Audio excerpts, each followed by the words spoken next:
Vision. Seeing with our eyes the people and the things around us, our reality. In a mirror, seeing ourselves and where we have come from, our past.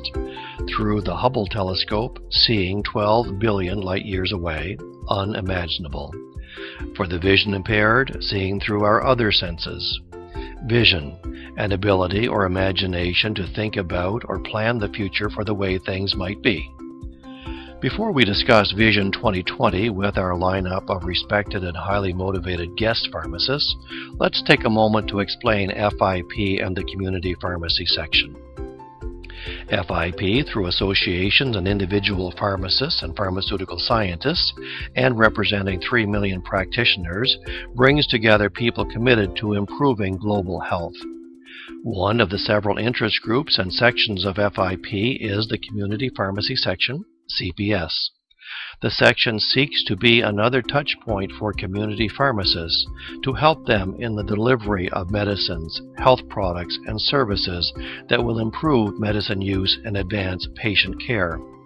One recent project developed by the section has been Vision 2020, led by Emma Polino of Portugal, a look into the near future of and to highlight the key components in community pharmacy practice.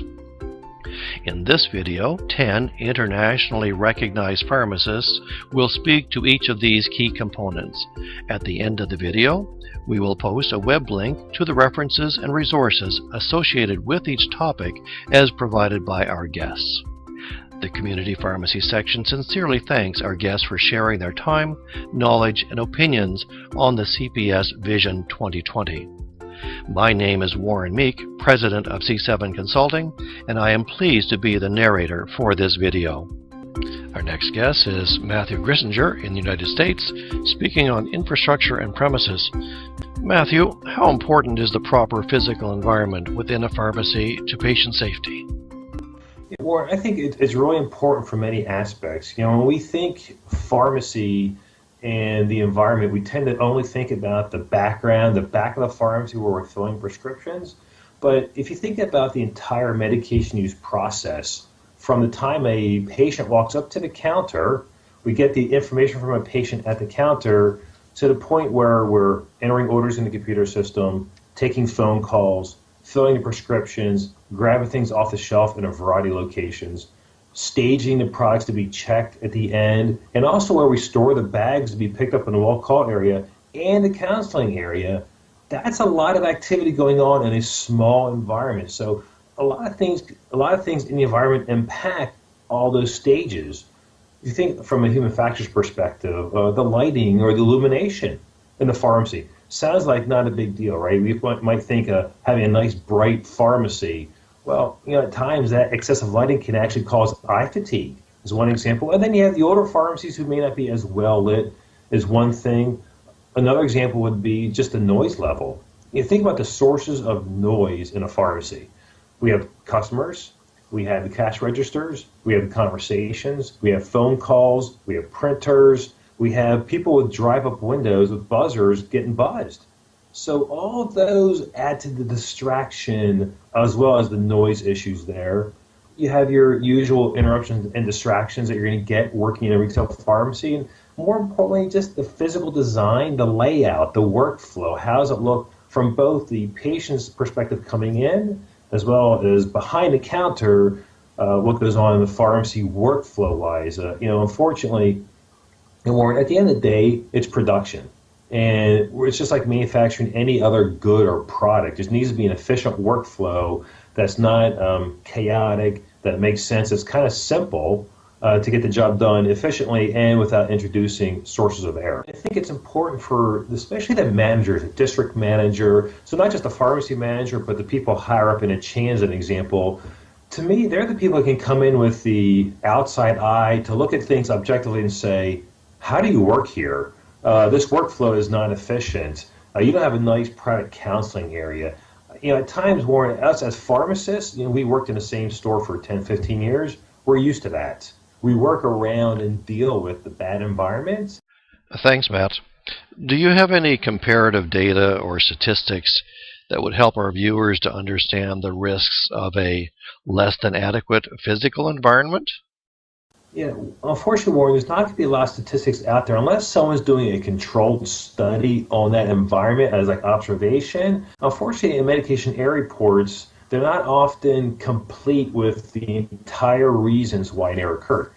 People try to get statistics out of error reporting, which is probably the worst place to get statistics because of just the general nature of error reporting itself. It really should be more of a qualitative program describing these things. And one of the studies looked at the level of lighting. And in fact, he showed that actually the perception of lighting had an impact on errors, so that pharmacists who rated the level of lighting as adequate actually picked up 38% more errors during dispensing than those who perceived the lighting was inadequate. When people were given these additional lightings with a magnifying glass in it that they could use as needed to read a prescription, as an example, those people who used that type of lighting actually were involved in 10% fewer errors than those who chose not to use that type of lighting. A lot of times people indicate in error reports, again, distractions, interruptions as a part of that may have contributed to the error, but it seems like we don't do anything about it.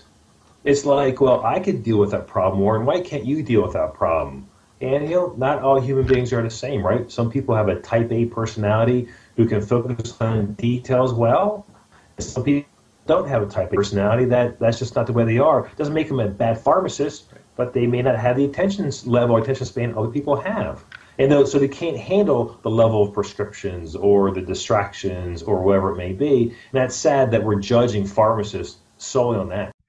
Matt, I guess it goes back to one of your first statements that one of the best deterrents of errors is, in fact, talking with the patient.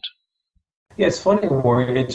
We're talking probably a minute or 2 minutes of someone's time. And we get so many reports from consumers at ISMP in the U.S., and inevitably, the consumer picked it up when they got home because they opened a bottle. It wasn't the same. They called the pharmacy, complained, they had to drive back. Compared to taking 2 minutes at a time, open a bag, show them the vial. Is this what you expected? What are you using this for? Some teach-back methods. Thanks, Matt. What are the essentials any pharmacist needs to consider, be it for patients with disabilities or proper counseling? Yeah, there has to be a perfect balance of that area for all patients with disabilities or without disabilities. So when you actually even walk in the store and you go to where the pharmacy area is it an inviting place to go? Is it, would I as a patient feel comfortable talking to somebody about my prescriptions? I don't think we do a good job promoting counseling in pharmacies. So how do we get patients to feel willing to talk to a pharmacist? That's going to be the environment you set for them. If you have a nice, private, segregated area, regardless, if you have disabilities that can come up to easily approach that area, or there's a nice private area to have counseling. And also think about the workflow on that other side of the counter. So you have 7 patients just came in. What does that look like from the pharmacist perspective and the patient perspective? Is it an organized way to get the prescription and get them picked up? So the waiting area, the drop-off area, but more counseling area, you want to have some well-signed and designated areas so people, when they walk in, they know, okay, I drop it off here, I pick it up over there. We need to increase that level of expectations in addition to making a good environment for patients to want to talk to us about their prescriptions. I think we as healthcare practitioners do a poor job of educating patients. First, we think stapling a piece of paper to a bag is counseling, and that's not counseling. We think that putting bright colored stickers on a bottle is counseling. Take with food, don't stay out in the sun, and they do that in lieu of counseling. So we have to be a better job at encouraging feedback or talk-back methods. So I teach you, it's called a teach-back method. I teach you, okay, tell me back what it is. Or you say, so what are you taking this medication for? How many times a day do you take this medication? Ask open-ended questions. When you ask a yes-no question like, do you understand what I said? People are going to say yes and walk out the door. Matt, I guess it's a given that a properly designed pharmacy with appropriate design features is a benefit to both patients and staff. Yeah, I think it could be a great benefit. I think it probably even less stressful environment, Warren, if we had a better suited environment, at least from the pharmacist perspective. For the patient perspective, I think first impressions are everything. So walking in and knowing what the expectations of the patient are when they come in, of where to go, where to pick up things, and also in the way that privacy as well, where it's a public arena, but yet I have a private area here. I can talk privately with a pharmacist is huge. We talked earlier, we can't get good counseling and education practices going from both sides. I think it's important to have a good environment on both sides of the counter to encourage that end product counseling before they leave the pharmacy. Always try to learn from other people. It doesn't matter what country you live in. At the end of the day, in the outpatient pharmacy arena, it's the interaction between a patient and a pharmacist. And number two, learn from other people's mistakes. ICP puts a lot of material, FIP has a lot of material out in the world about what makes better, more efficient pharmacies, as an example, or ways to prevent medication errors. You should always be willing to learn beyond clinical stuff. You have to learn what makes this a better, how can I make this better? And I think the other thing to add to that is ask your own staff. People at times don't ask their own technicians, hey, what do you think that we could do to improve the pharmacy back here? What do you think we could do? And ask. And also, I think lastly, I think that leaders need to be more involved in learning and teaching ways to prevent errors in regard to the environment. What do we learn in healthcare about the processes of healthcare? Errors occur because of bad processes. We have the smartest pharmacists in the world, again, but they're not taught what works better than other things in regard to workflow and environment. Those things that we're not even taught. Good points, Matt. Thank you.